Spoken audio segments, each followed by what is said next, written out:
Hi, I'm Kelly Forshaw here with Red Touch Media, joined with Craig Johnston. Craig, I wanted to ask you all about the Adidas Predator boot which you designed. How did that come about? Um, well, it was never the Adidas Predator. It was actually my Predator.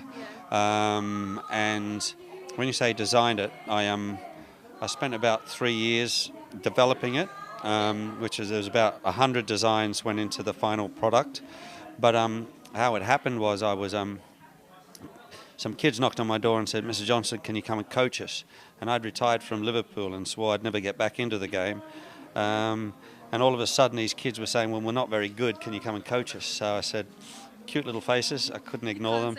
I couldn't say no. So I was back in football, you know.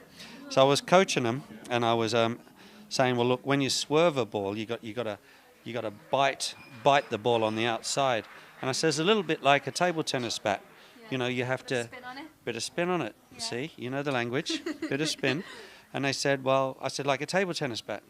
They said, "Well, that's fine, Mr. Johnston, but our boots are made of leather, and it's raining, and the leather's slippery. We don't have table tennis bats on our feet." And I thought, they're right, the little buggers. They're right. So I raced home. I took the table tennis bat cover off, stuck it on my boot with elastic band, lackey bands, right? Went back out in the rain, kicked the ball, and it squeaked. And balls are made of polyurethane, well, they were back then. And his ball actually squeaked because the rubber was engaging into with the material. And I thought, they're right, the kids are right. Yeah. So anyway, I got a patent on it, which was weird because we're talking about 1990, but I intrinsically knew what to do because I think, you know, I've always been inventive. Yeah.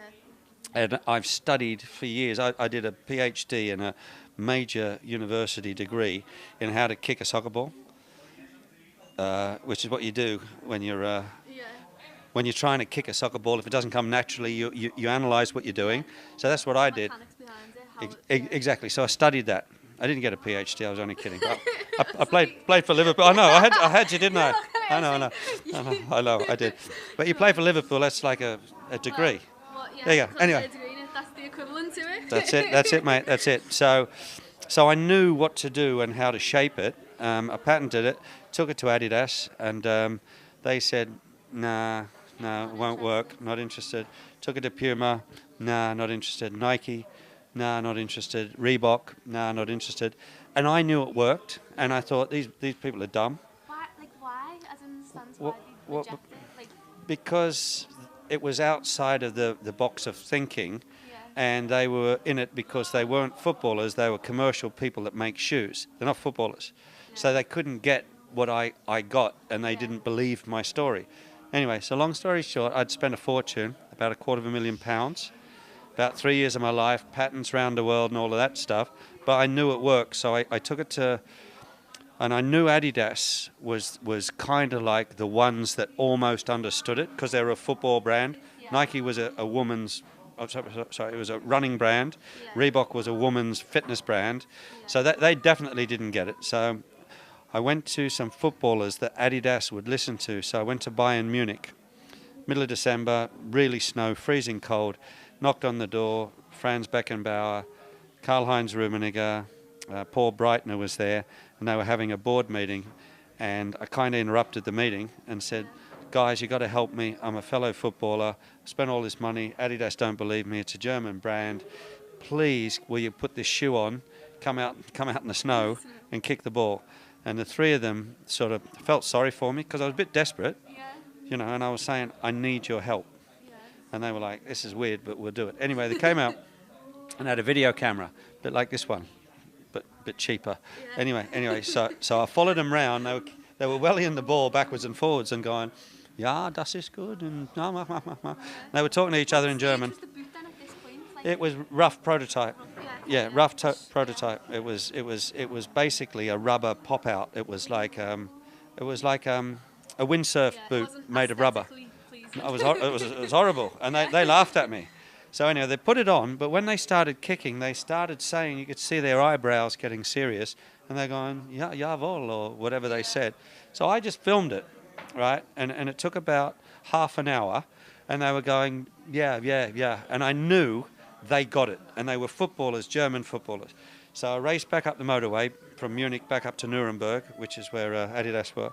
And they said, "Oh, not you again, the Australian," you know. They said, "Oh, you know, blah, blah, blah, blah, blah."